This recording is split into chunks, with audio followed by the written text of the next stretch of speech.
Hey, I'm Daisy from Currys, and today I'm going to be talking to you about bottle sterilising and the things that you should know.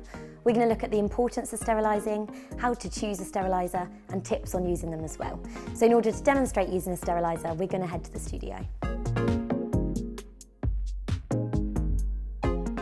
By sterilising your baby's bottles, you're helping to protect their immune system from harmful bugs and bacteria. In fact, according to the NHS, you should be sterilising pretty much anything that could go into your baby's mouth up until they're 12 months old. So this includes any milk feeding products, toys, dummies and teethers as well. When it comes to choosing a steriliser, you have two options, a UV steriliser and a steam one.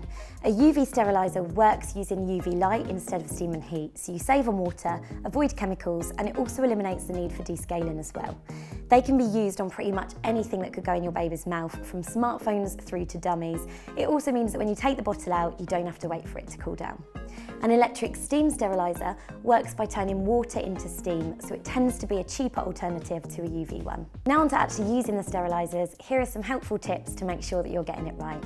Always make sure that you clean the bottles before putting them into the steriliser, and straight after a feed as well. You can do this with hot soapy water. Remember to clean the teats and avoid using salt-based cleaning products, as that can actually be harmful to your little one. Then rinse everything down with cold running water before putting it in. Make sure that bottle openings and teats are facing downwards, and also make sure that the items aren't touching each other. This way everything gets sterilised properly. When it's done, take the bottles out and put the lids and teats on. If you'd like to check out these sterilisers or the rest of our baby tech range, you can visit us here in store, head online or chat to one of our tech experts on Shop Live.